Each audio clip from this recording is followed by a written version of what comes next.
Welcome to Belonging Reimagined. I'm your host, Dr. Mona. As a mental health therapist, professor, and researcher, I guide folks in owning their belonging journey and exploring barriers to belonging. In this podcast, I explore real stories with phenomenal guests about how to experience both interconnection and interdependence. And my hope for you is that you learn ways to experience more connection in the world around you and the world within yourself. We don't have to do this life thing alone. You're right where you belong.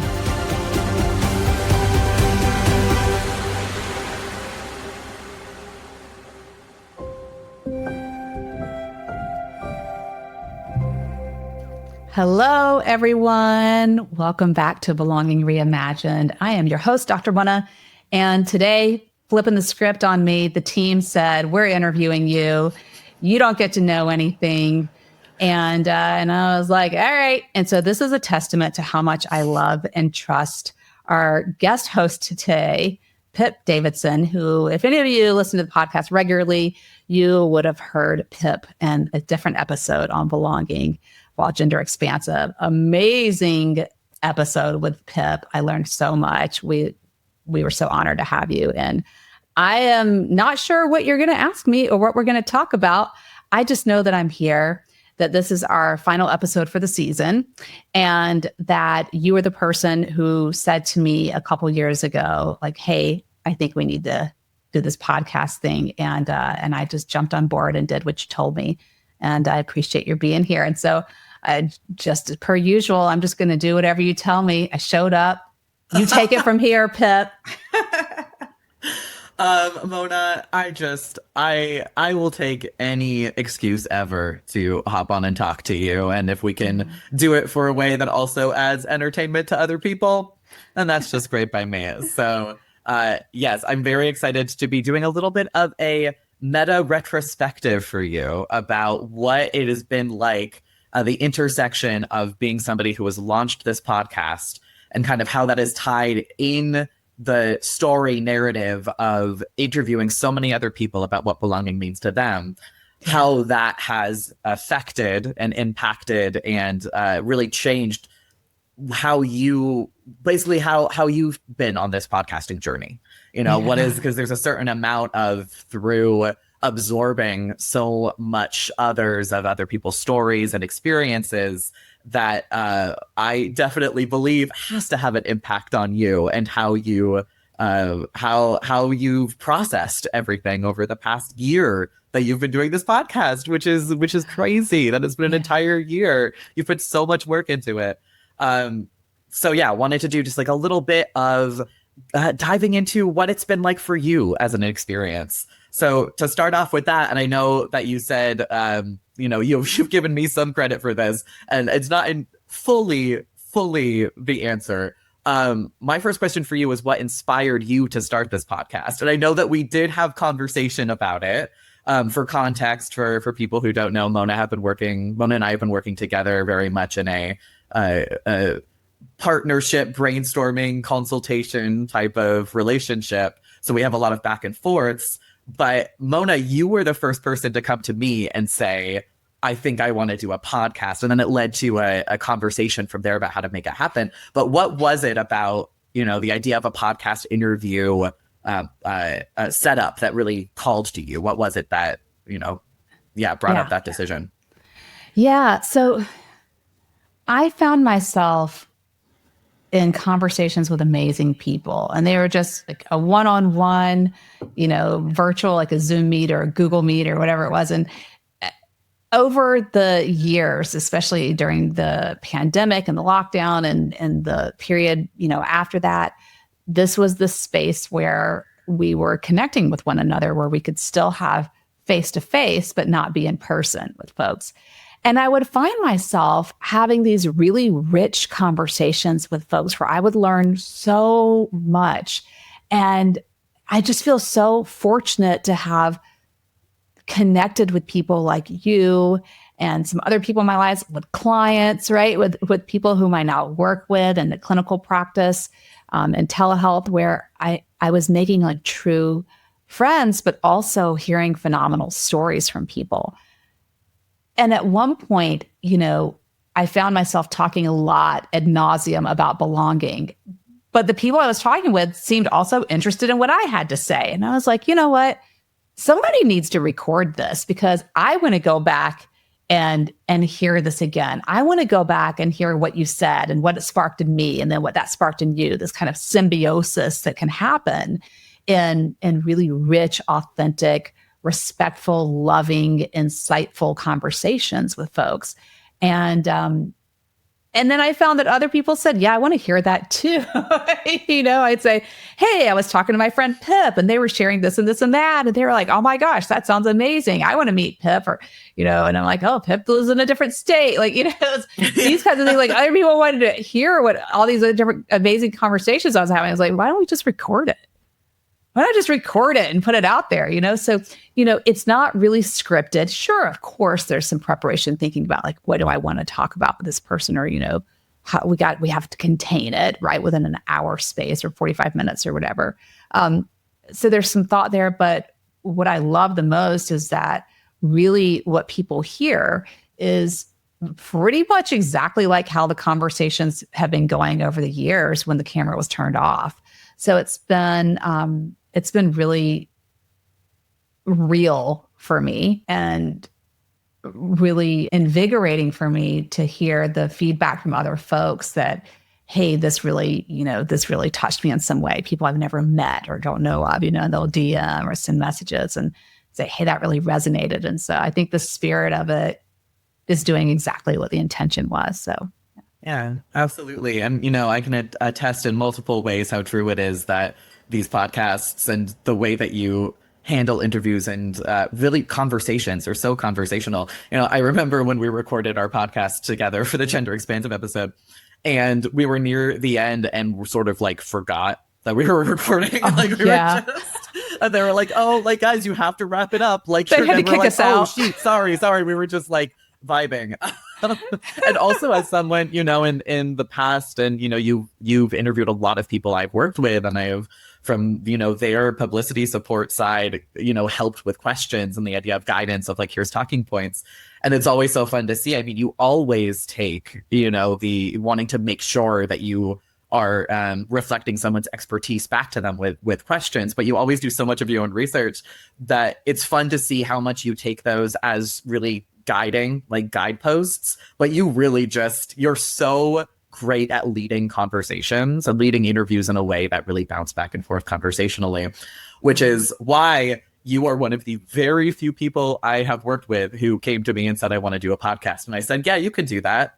Because thank you. Everybody wants to start a podcast. And I do believe everybody has something that they can contribute, but not everybody, I think, has fully thought out the emotional energy that goes into creating a podcast among all of the other logistics of it, and how to frame how you want to have conversations that add to people's lives just by listening, even if they're not participating in the conversation themselves. And I think you have inherently understood that from the start.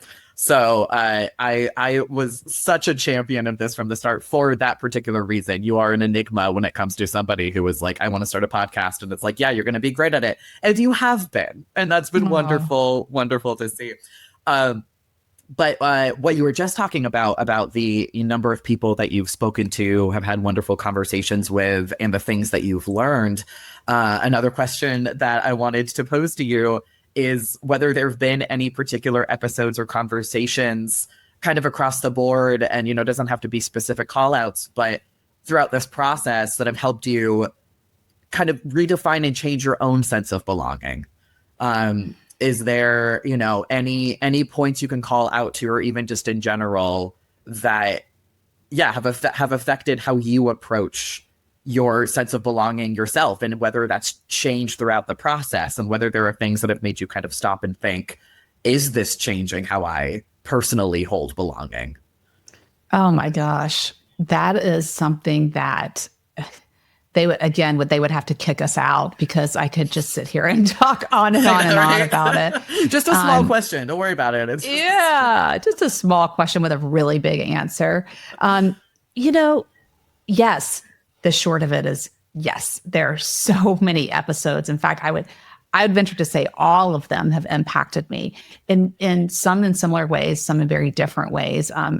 I have to give a shout out to a couple of episodes that really, really, really sat with my spirit and actually instantly bring, that butterfly sensation. And then you feel the tears kind of coming up, in your body, and it instantly brings that up for me.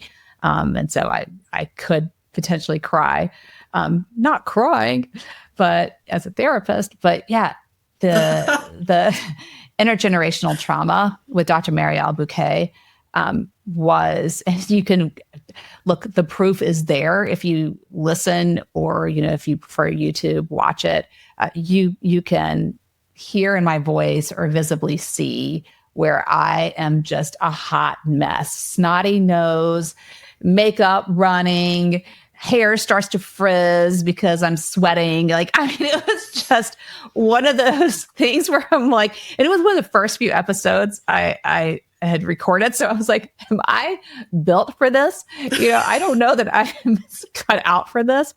But what happened is, as Dr. Marielle just brilliantly explains intergenerational trauma and the intergenerational nervous system, I think that was an episode that hit so many of us. I think it's still one of the most watched episodes or listened to episodes that we have.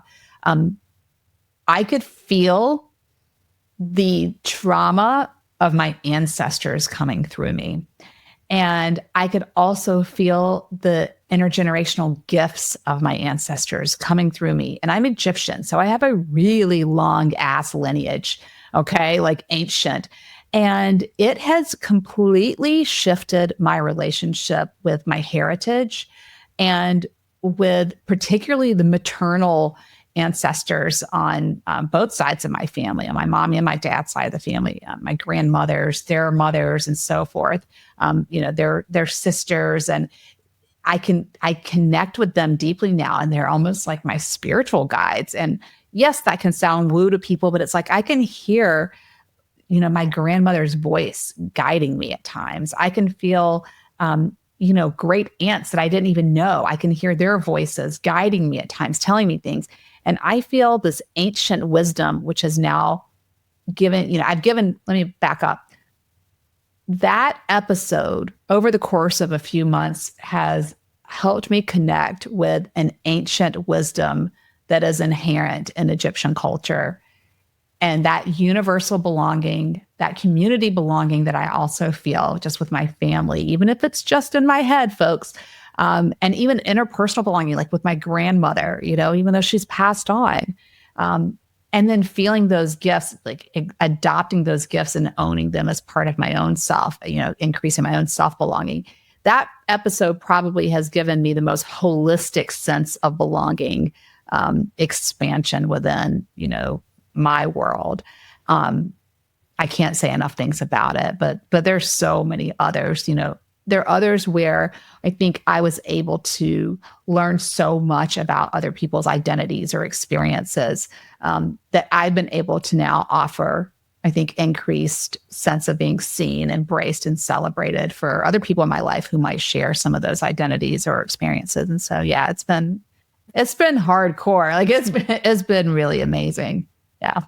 Yeah, absolutely. Well, and it's so funny to hear you say, with that, because yeah, that episode with Dr. Muriel is so impactful. I definitely recommend, listening to it is wonderful. But if anyone listening to this has a moment to go watch the recording on YouTube, it really does feel like it hits even harder, being able to see, both of your faces. And even though, obviously a distinct vulnerability and showing the emotion that was coming out of you in that. But I think, you say, oh, am I cut out for this? I thought in that moment, am I cut out for this? I think that's distinctly what makes you cut out to be an interviewer and to have, this particular style and this particular tackling this topic, the subject matter, requires somebody who is able to allow themselves to fully feel those emotions. And, you reflect that back to people, and it really creates a space where it feels,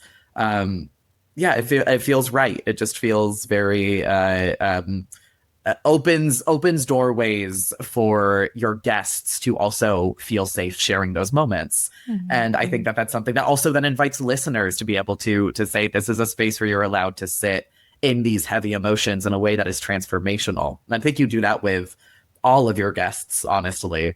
And thank that you. also, yeah, of course. I mean, you know, I'm your biggest fan. I mean, like, there's so many times, you know, and speaking of, you know, talking about brainstorming questions ahead of time or brainstorming guests that you're going to have on at different topics. There's been so many times that I'm like, you should do a topic on this just because I want to listen to that. You know, like, I want you to do a topic on this because I specifically, for me, just selfishly, I'm going to request things like that. So, you know, it inspires a desire to interact, I think. And I'm very lucky because I have a direct line to you, so I can be the person to do that. But I think your listeners as well also find that appreciation and find that connection, you know? Oh, well, thank you. I share interests with you. So, you know, anytime you say something like, oh, I want to know that too, you know, but such a large bulk of the guests that have come on to the podcast have only done so because of your endorsement. And so I would know probably at least 50% of the guests had it not been for, you know, you're entrusting me and you know, making that connection. So I can't thank you enough, Pip. Well, I mean, of course. I mean, I love connecting people. I love seeing, you know, you and Dr. E become friends. You know, there are like multiple Dr. Giovanni. I was just talking to the other day, like knowing the friendships that have come out of this for you as well, and the connections that have expanded, and the fact too, the massive respect that I have for you as an interviewer, that you focus entirely when thinking about your guests of what is the connection and conversation going to be, and platform is so secondary. Like, I feel like anytime I bring someone to you, you know, there are so many podcast hosts that would be like, oh, that person only has, you know, 2,000 followers on Instagram, I'm not even gonna consider it. And the way that you approach is just something that I find so refreshing and so deeply needed in the oversaturated podcast space, which is to focus less on the idea of promotional reach and instead on the idea of quality of conversation. And you have that so hands down, you know, like you talk about me endorsing people to you, but now when I listen to your podcast for guests that I don't know or haven't connected with, immediately for me, I consider that like, okay, that's a person I could be like, yes, Mona has endorsed that person. I trust this person now. I want to go check them out more, because you have such thought that goes into really how to, and I don't know, actually, I don't know if you want to elaborate and talk about that a little bit, that kind of, you know, how, what is it that makes you click with someone in a way that you're like, yes, I want this person to be on my podcast. Also, for potential future people out there who love you, adore you, have things they want to talk about with you, may end up wanting to pitch themselves to show up on the podcast. What are you really looking for when it comes to that kind of conversation? Authenticity. I mean, it's a simple thing for me. Who is brave enough to be themselves? It's really, really hard to have a conversation with someone about belonging when they are denying who they are to themselves. And so, look, we have all gone through that process of denying who we are. And we are all still doing it to some extent, okay? Like, I don't know who I'm going to be in 5 minutes. You know, I'm not sure. I'm not sure what kind of thing will happen in the next 5 minutes where there's going to be this whole new awakening. But people who are really committed to that process is what I'm looking for. So those who aren't willing to abandon themselves and who are willing to openly share what that process has been like for them, you know, reclamation, you know, because most of us are deeply encouraged to self-abandon. And so I want to talk with the folks face to face, let's get in there, who are saying, hey, I am fighting the good fight too, you know, like showing up real. And this is what that has looked like for me. And these are the barriers, and these are the challenges that I face. And these are the things that inspire me. And these are the things that keep me going. Those are the folks that I want to talk to who really have pressed that pause button multiple times in their lives, multiple times throughout the day, and are doing that check of like, is this aligned? Is this me, what I'm doing or what's in front of me, the conversation I'm having, the people I'm in front of, that they're doing that work. Cause that's what helps me vibe. Yeah, absolutely. And actually, and this sort of ties in as well.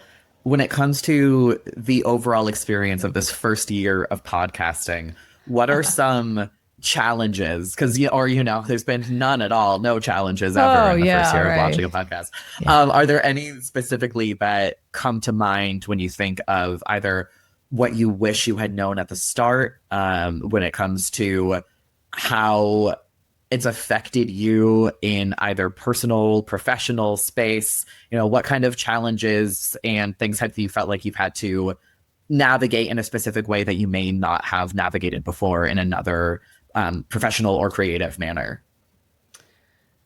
So much. So much. Goodness. Okay, let's talk about the logistics, all right, the technical aspects. Yeah, we got to get into at least a minute because I feel like people don't know how much work goes into making a podcast and emotional logistics. Like I think I already said that earlier, but I feel like I want to give a moment to hold space for the fact of how much you and the team does to make this happen on a weekly basis. I will never know, okay, because I am one of the team, and there's a lot more, there are a lot more people on the team than me. The technical aspects, but even in my part, like if you could see right now, which lighting, what does a lighting studio look like? What do you mean studio? What does that mean? It's like microphone conversation. The camera settings alone, right? I mean, even today I had to switch to a different camera because mine just decided it was going to be on different settings today. And it was, I don't know. Okay. I'm sure I messed something up, but the thing that goes on the camera, so you can have a double screen. I mean, it's like, the big light, the little lights, the side lights, it's just so much. Okay. Just those couple of things, the camera and the lights alone. Okay. And even right before, now I'm being conscious of headspace and camera. Right before this, we were talking with your producer being like, making sure you're in frame right. And I'm like, oh my God, if I move too much, and I don't do this all the time. And you're always having to think about this on a regular basis. Yes. And so it's called it's also set shifting. And I don't mean a set like we're on a set of a show. I mean, the setting is different in terms of your mind. My mind is now focused on this particular thing of technology.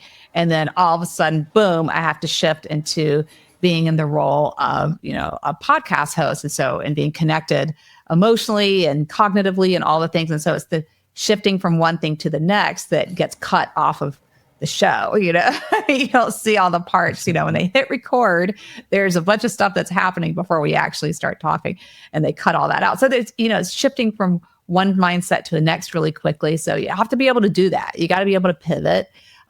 People say, hey, you can have a great podcast by like just recording it on your own and all that. I don't have the time to do that, because to make it a great podcast is outside of my skill set. I can talk.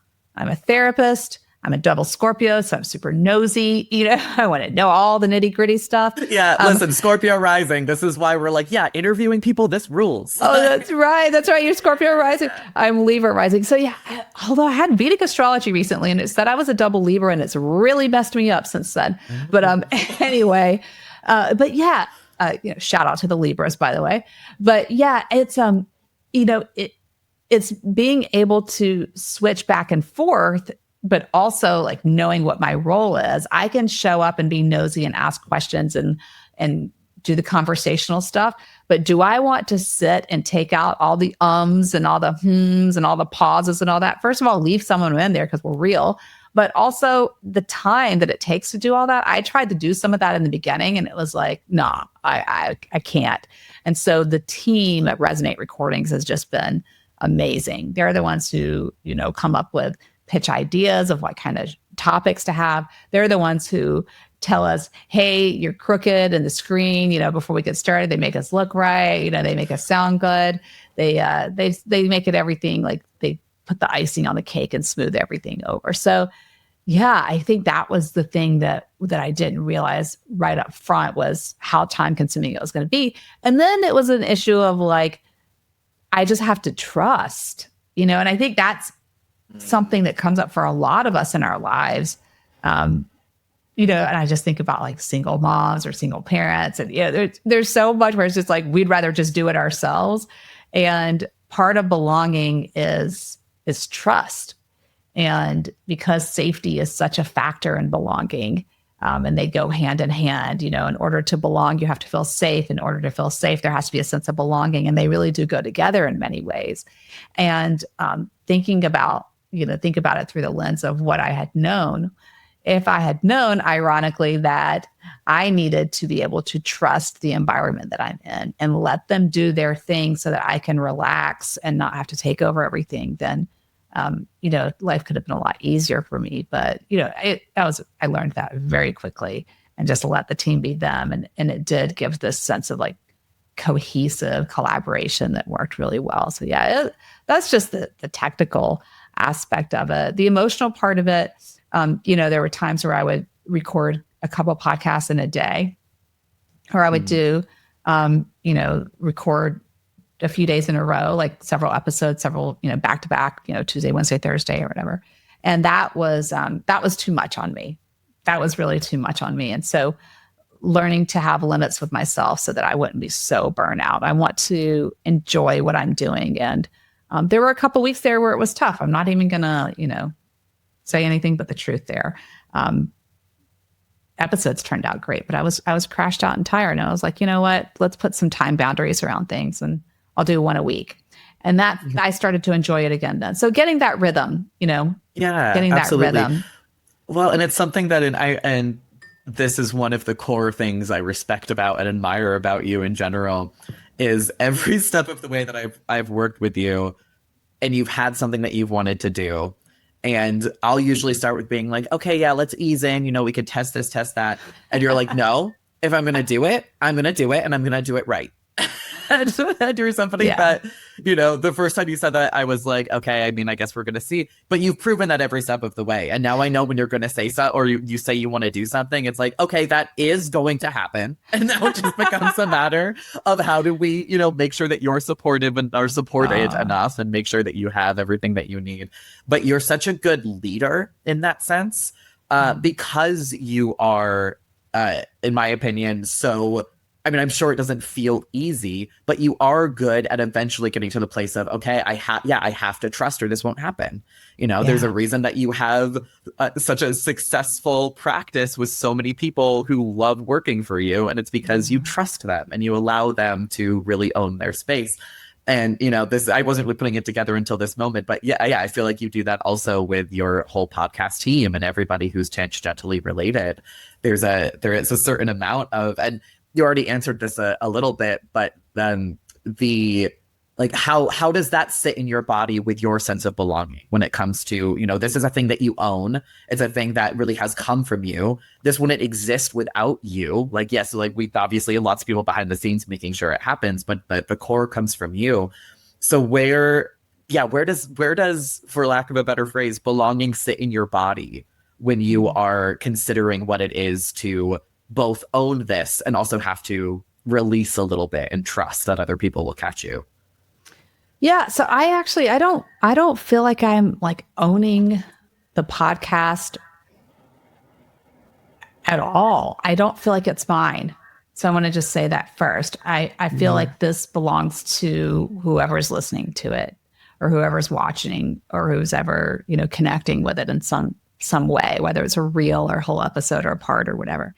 So it doesn't feel like mine. It doesn't feel like it belongs to me.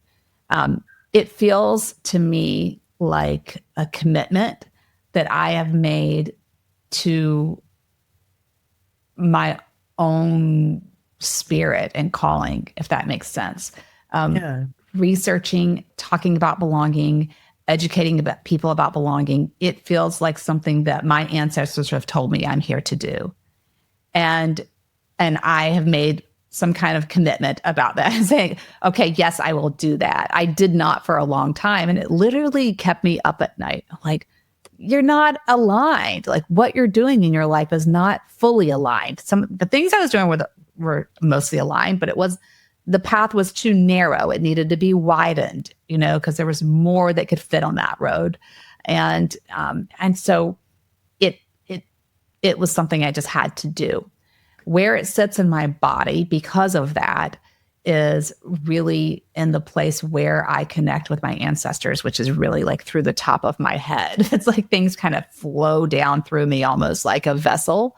It might sound cliche, but it does feel like I'm a vessel. And the way that I connect is through, what people might call the crown chakra. I don't know. I kind of put the energy in the top of my head, and ideas and my people who have passed on, my heritage, this ancient wisdom from Egypt, it just flows down through my head into my spirit, and it just feels aligned.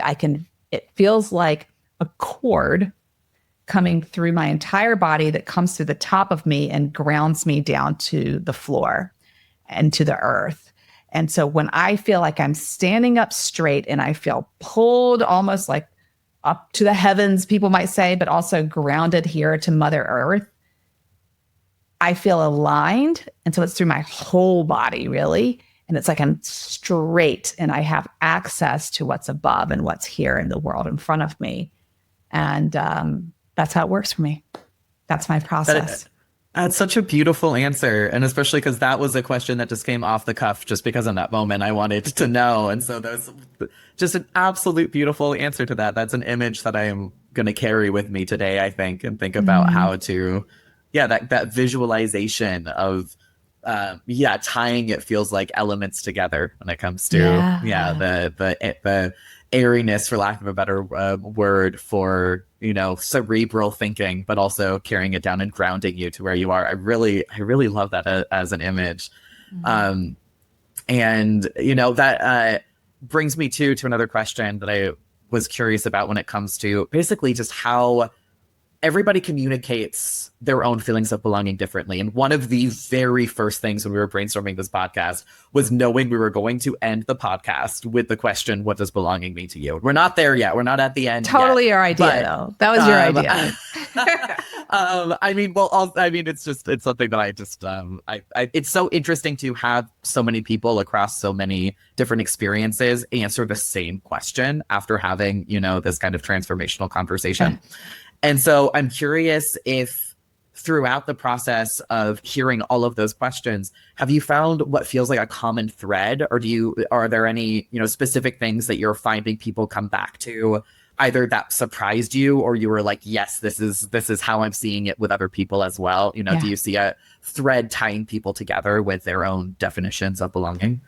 Yes and no. Okay. I would say there are three distinct threads. Okay. But I don't want to say three distinct. Let me say this. Let me start that over. Yes and no. Yes, there are distinct threads. No, they're not the same one. There are three distinct threads. And what I hear people describing is either in the category of being seen, being embraced, or being celebrated. And if you go back and listen to every single answer, they're all different, but every one of them fits into one of those three categories, which makes sense, right? And that's not me I'm not just making it fit. If you go back and listen, that's what they are. People are either talking about being seen, like where people feeling deeply understood, or they're talking about being embraced, where they feel this sense of like safety and true acceptance, right? And then the other is that they're talking about being celebrated, meaning that they can just kind of be who they are. And there's some kind of active, like I can just be myself, and people encourage that, right? Or I'm free to be myself because, people will clap along or cheer me on. There's some version of all three of those things. And so, yes, those are the three kind of distinct areas, but I wouldn't say that there's necessarily one common one. There are three. That's so interesting. And I want to do like a retrospective, even just on my own, going through and seeing like, oh, can I tell, a little pop quiz for myself? And then have you check my answers. Is this, because I'm trying to think now, when my answer for what belonging means to me had to do with more with love and like feeling like it is a sense of being able to love and loving. And I think it's interesting because based on the conversation about gender expansiveness, I think the assumption at the end of that would have been a more celebratory pride type of belonging, that, and obviously that's a beautiful thing, but yeah, I'm realizing now mine really does sit with embraced, like in the embraced column of that more kind of like deeper emotional connection with people, and wouldn't have thought about that until you said that just now. So now I'm very curious about looking back and seeing, because I think I will do that. Listen to, maybe too, we can at some point have a compilation of everybody's answers. We have it. So we do. Oh my God! Not everyone's answers, but there's about a 90-second reel that the team put together actually that has 90 seconds of a whole bunch of different ones. They couldn't get them all in there, and it's really cool, of course. I love that. The guests I are didn't really know cool. about that yet. Yeah, it hasn't come out. I was going to say, I was like, I know I haven't seen it out at. on social yet. But that'll be very, excited for when that lands. I think that'll be fantastic. Yeah. And then, I mean, we've talked a little bit about, you talked a little bit about this with your conversation with Dr. Mariel, but with the feeling that even though you were the interviewer, there are still moments of expressing vulnerability and feeling, I'm sure, a certain amount of being exposed. And I just wondered if you wanted to talk a little bit more about what that experience is like, and even just from your own internal state, what, do you ground yourself in any sense of belonging in those moments, or do those moments make you feel a certain type of belonging, that you end up relishing? What does that experience look like going through you when a guest has particularly hit you in an emotional space and allowed you to open up emotionally as well? Yeah, vulnerability is a litmus test, really, for with whom you belong and where you belong and how you belong. Because when you're, same thing with authenticity, right? They go hand in hand, vulnerability and authenticity. But when you put yourself out there, and first of all, you're definitely allowing people the opportunity to see you. What they see is up to them, but you're giving them an opportunity to see you. You're giving them an opportunity to embrace you. You're giving them an opportunity to really cheer you on, right? Or say, hey, good for you. We're also giving them an opportunity to misunderstand you, to reject you, and to possibly even denounce you in some way or villainize you in some way. Okay. Okay. I mean, thanks for letting me know. I'm saying that I want people to be real, right? And so if people feel that way about me, those kind of negative things, then I want to know. Cool. I'm not sitting here with uncertainty. The brain doesn't like uncertainty. If it's not sure about something, it starts making up narratives about what's going on, And so, if that's the story, you don't like that, or, you want to villainize me, I don't give a shit. Like, what do I care? You know what I mean? And I think I have the luxury of saying that because I've been so fortunate to cultivate. I've been fortunate, and I've worked at it, to cultivate a safety net of belonging across the various aspects of my life. I'm in a field that I love, that's the universal belonging. I'm connected to my ancestors. That's just, makes it even richer for me, that universal belonging. I have amazing communities that I've cultivated. I didn't like the communities I was in, so I created new communities. I created new friend groups. I made amazing friends from the podcast, and I'm in new communities of people. I'm in now podcaster community, I'm in, I have interpersonal friendships and relationships that are solid, where I feel seen, embraced, celebrated. And I've really worked hard to just be like, this is who I am. See, embrace, celebrate myself, right? Not to, talk about it ad nauseum, but that's kind of what a podcast is about, is to talk about something ad nauseum. And so, I don't really care. Being vulnerable is self-celebration for me, because it means I am showing up and being who I am. And so that increases my self-belonging regardless of how it's received by others.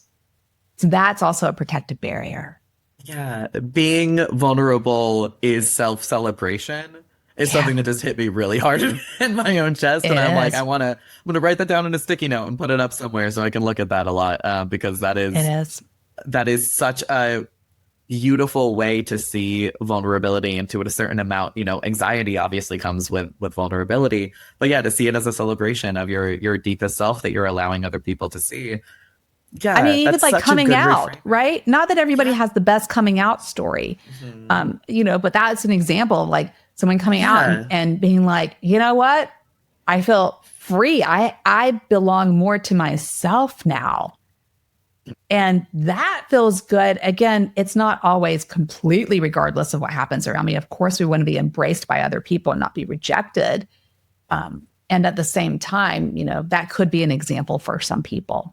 Yeah, yeah. And this Yeah. idea of, I think a lot of the time when I think about the pillars of belonging and I think about celebrated, my brain immediately goes to, being celebrated by other people. And I don't think I've thought enough about the idea of being celebrated being something that you do for yourself and really celebrating Yeah. yourself. And that's something that is so beautiful. And this is another thing that I love about your podcast. And every time I talk to you, this overall idea of thinking about belonging and how it is at once something so immense and something that can be so micro within yourself. Mm. I feel like I learn something new every single time. And I've been talking to you about this for like over a year at this point. Yeah. I Yeah. feels like I've known you forever, so I have a hard time being able to pinpoint exactly how long we've known It's been each a other. while. Yeah. But yeah, it's been a minute. Okay, well then a question kind of as we're leading to wrapping up.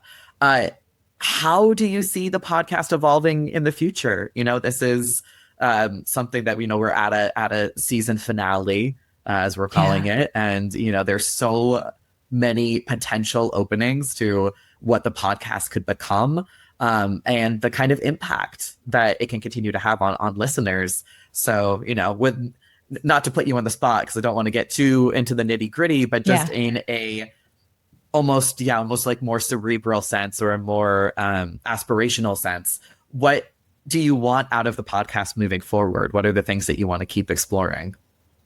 Well, my hope is that, what's been recorded so far is a living legacy for the concept of belonging. Nothing to do with me. It's something that's out there forever, right? And it's something that we can always revisit, any of us, to certain episodes to, remind us, to reignite us, to reinvigorate us, Mhm. to help us reflect. And also as far as new episodes in the future and where the podcast might go, I don't know yet. I can't determine, just as I said earlier, I can't determine who I'm going to be 5 minutes from now. I don't know where I'm going to be, another 5 minutes from now or, 5 weeks or months from now. So I'm not sure what direction it's going to go in, but I trust that it's going to be aligned with whatever the calling is, in my own spirit. And also, we'll hear what folks want to hear. People want to know more. There's always more to talk about because belonging is really about human connection and the ways that we all connect with one another and the places where we connect with one another, and whom we're connecting with. It's endless. So the topics are endless. It's not like there's not enough content, It's Yeah. just a matter of like what's relevant at the time and what people need to hear. So, we'll see.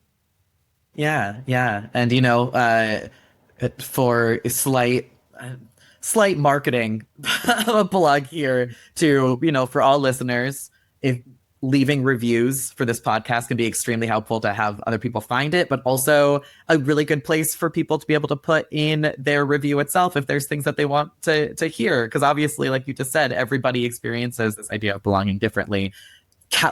Endless amount of potential for you're not going to Yeah. run out of content ideas anytime soon. No. And my guess also on your social media, if the people Yeah. leave comments there for ideas about what, because definitely, as well, something that I would love to continue seeing, and it's already happening, is this fostering of community that you're doing in this really Yeah. beautiful way of, we were talking about pretty much throughout this entire conversation, how even when, even if it's just a listener it's still somebody who is part of the conversation in their own way, and being able to figure out how to expand that. I just think that you are such a fantastic person to do that because you approach things with so much authenticity. So I'm very excited to see you continue to get listeners, and for those listeners to continue to be empowered to speak with you and join in the community of it. Thank you. So I'm gonna pause there for a second. So the other thing that's interesting about the podcast is now it's turning into a book. And so I'm now writing a Belonging Reimagined I wasn't book. sure. I didn't bring it up, so I wasn't sure how much you were talking about it yet, but yes. So, part of the pause that's coming up is that I'm really focusing on, getting this to paper. I'm a reader. I actually don't listen to podcasts very often. I don't even listen to the Belonging Reimagined podcast oftentimes because I trust the team so much. And y'all are still listening. So at this point, I'm switching gears for at least the next few months and focusing on getting, belonging integration and the belonging model and Belonging Reimagined to paper. And so that's kind of the next iteration of it. It's going in a written form in so many ways, it's doing that. And then we'll see where it goes from there. So. Yes, and everybody should be so excited about this. I have a little bit of behind the scenes knowledge, and I am extremely excited for this book and that it is on its journey. And I just think it's going to be so fantastic. So yes, though it will, there will be an absence, a missing of having these podcasts every week. Also, you deserve I say you deserve a break and you're immediately going to go and work on a million other things. But, I think it will be ultimately so good for thinking about, the future of this podcast. Take a little bit of a break and then come back after brainstorming a little bit more. Yeah, it's just going to, I think, really continue to grow. You've truly... This first year of this podcast has been so much more successful than I think you understand in the space of how difficult it is to make a podcast. Like this is something that I don't know if is going to make the episode, but I just need to tell you specifically how impressive it is that you've launched this podcast, have upkept it every single week, have just, and for listeners, if you haven't already caught on to this is truly just the person Mona is. It's just, if I'm going to do something, I'm going to hit the ground running and I'm going to give it my absolute all. And I think that is really why you're somebody that can create so much magic and inspire so much in other people. You make me want to create more. You make me want to be like, I want to go full throttle into things. So just had to gush about that for you for a second. Thank you, Pip. But I know you've already answered this question on a previous episode where you were interviewed, but in the event, or if you want to elaborate on if anything has changed, or even just in, we were kind of talking about really in the what's even going to happen 5 minutes from now and kind of sitting in the transcendental meditation moment, what does belonging mean to you right now in this just kind of micro space? What are you feeling right now with what belonging means to you? Look, the thing is that this answer does change from moment to moment. So I'm glad that you mentioned that, Pip, because it doesn't have to be this one thing that you hold on to forever, just like our identities shift and change and morph and mold a little bit into different ways, and sometimes in major ways. For me right now, belonging is quite holistic, where I'm looking at all the different spaces in my life and I'm thinking about where do I feel seen, embraced, and celebrated? To what degree, how much, right? How safe am I feeling in those places? And so for me right now, belonging again is holistic. And it means that there are systems in place in my life across all the areas of my life where I have the freedom, the encouragement,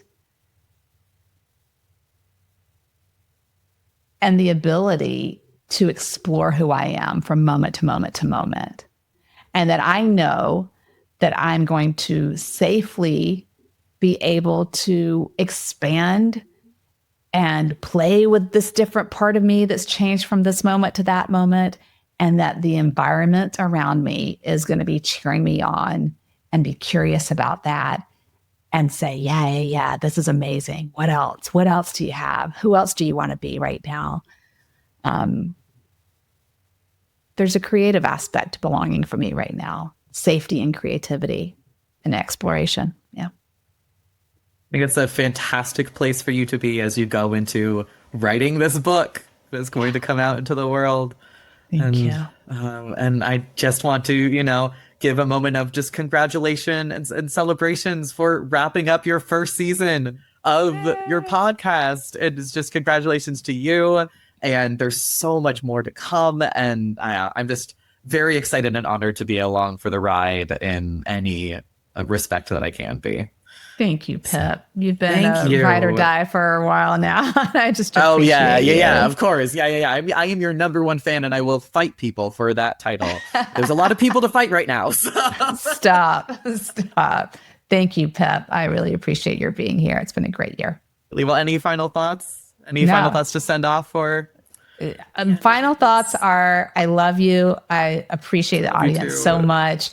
I appreciate all the feedback and engagement from the listeners, and you all have been amazing. And as long as you're listening, we're going to keep on trying to make this thing, all right? Because y'all have just been the best. And so I'm just super appreciative to you, the team, the listeners, and just everyone who's been supportive. Love you all. Thank you so much for joining us for today's episode. All of the show notes and links can be found on my website at drmonanour.com. That's drmonanour.com.